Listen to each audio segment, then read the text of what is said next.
My name is Muleya. I'm here at Riverside Farm Institute, where I'm managing the banana department, and also I'm also managing on the wheat and soybeans right here at the farm. So today we are going to have a program of taking some photos on bananas, because I'm in charge of banana just from planting up to harvesting, even as far as where the bananas have been ripened, and also to see where the bananas can be sold to.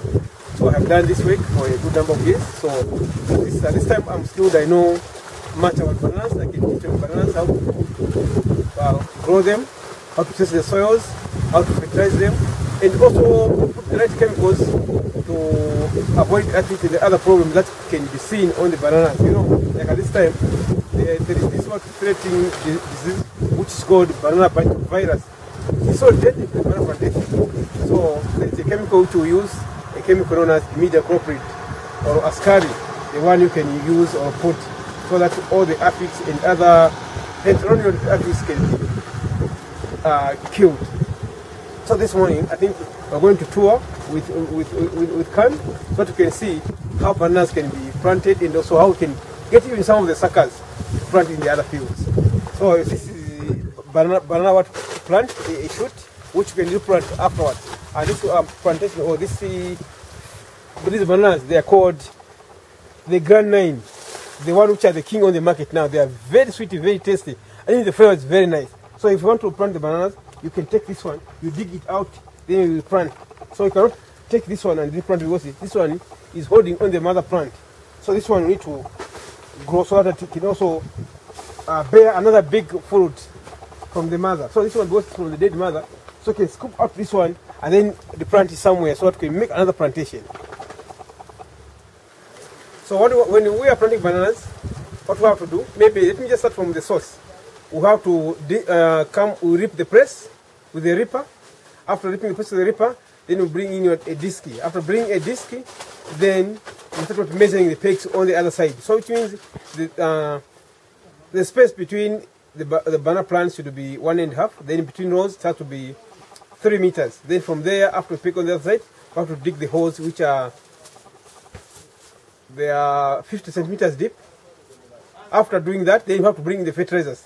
The fertilizer we have to start with the D compound, 40 grams, and the can, 40 grams.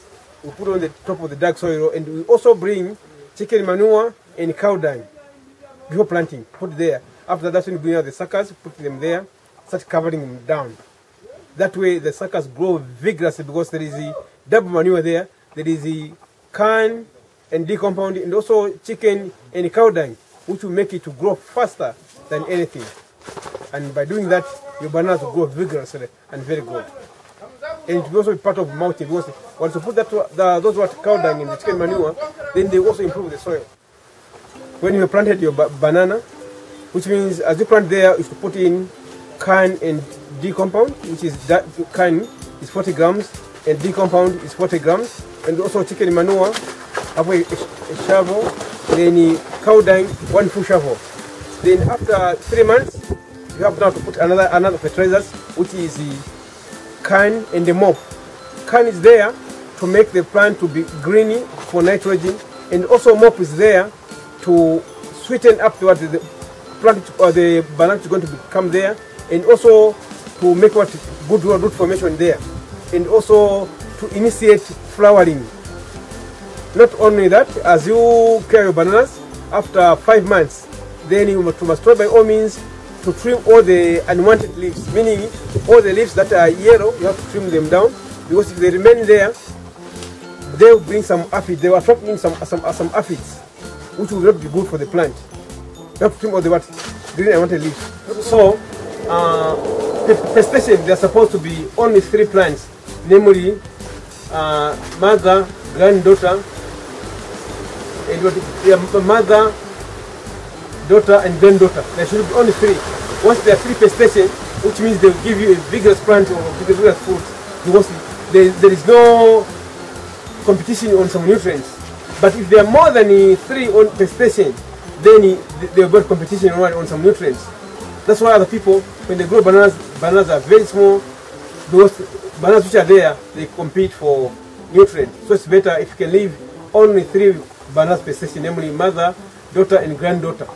That way, continue chaining them up until if they can be there even for 20 years, because they continue moving. That's what is there. Then if you can see these poles, there are 2 poles on each. These are there to support the bunch from falling. Because once you leave only one fork, which means it will bend the other side, then it will fall down and then it will break. So if you put 2, they get supported nicely, and then by doing that, then they cannot break. As a result, no bruise can be caused on the plant because nothing falls down to the ground. As you can see here, there is no leaf which is covering on the banana, because once you leave any leaf covering there, one, it will hinder the sunlight from reaching the bananas nicely, because once they don't reach the bananas nicely, the bananas will grow slowly because there's not much light which touches it. And also, if you leave any leaf covering there, it will cause some scratches. Finally, there will be some bruise on the banana. Then if you take it for market, the market will be that good because your banana will be bruised. So that's why all the bananas are being trimmed out. When they get trimmed out, nothing touches them there. So that way, they are very smooth and very tiny. You know, bananas are just like children. They are like eggs. Nothing should touch on them. Once it touches there, in 11 minutes, you will see the bruise. So it's better all leaves, all mountain leaves, to be far away from the actual banana bunch. So this one is called a banana bell. So what happens if this one remains on the bunch, all the nutrients start coming down there. So what you do immediately when you see these bananas turning up, going up, and also when these flowers start drying up, then this one should be broken. You break it so that now these bananas start growing vigorously. There is not much wasted nutrients going down, because that one is now cut off, because that one has nothing to do now with the... This one is red now. You can see how it is. It's very ready. So you can have it stable, started ripening. So if you get this one, just within 3 days, it's ripe, then it's ready for consumption. So when you find one like this one, you have to take a blanket, wrap it around, so that no bruise can occur there. Then from there, the one who is cutting should come now and cut it.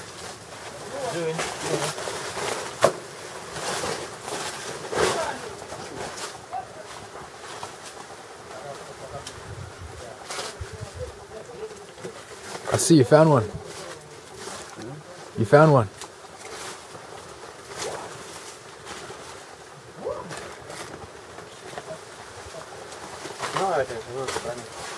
I'll bring it, yes, see. Yeah. Baik ke pakai?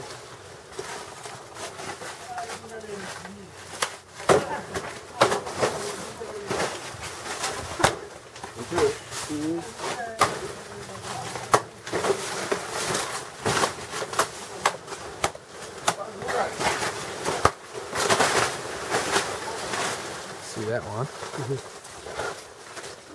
So this one is also matured. That's why even the bells here, they've been removed, all the stems have been removed. So this guy will come now and wrap it with the blanket. You wrap it, Then from there, you wait for someone to come and what? Cut it now.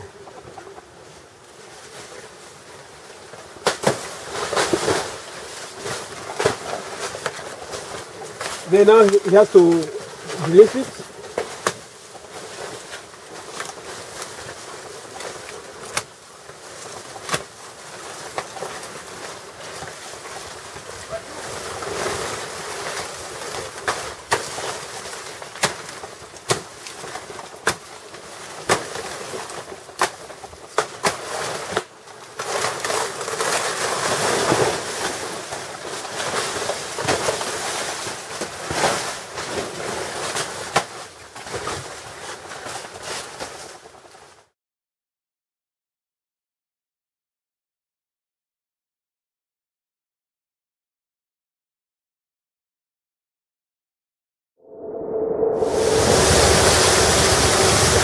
So this one is done, so that the bananas can be pushed to the other side of the area, that they can pick them easily. That's why this one is now on. So they continue to handle until all the factor of the day gets done. You can see how sharp the knives are and how still the guys are. They are very cute, very careful. They are careful what they don't damage anything else. You see how to make a drink in somewhere.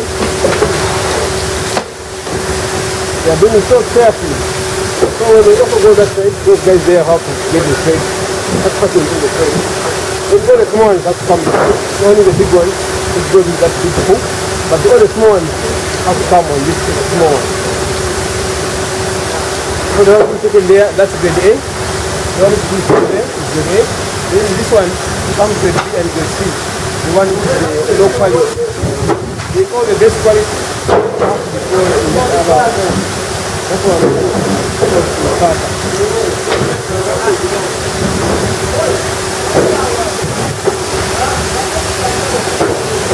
You can see how the water is cooking there. Once they throw it in there, because the current of the water is being pushed to the other side. Then taking them, put them into the crate. Putting in the crate, make sure that you put them nicely and gently as well, so that no damage will happen quite rather than in the crate. You see, those which are big, you have to break them so that they can fit into the crate which are there. And this crate must only weigh 18 kgs. Not more than that.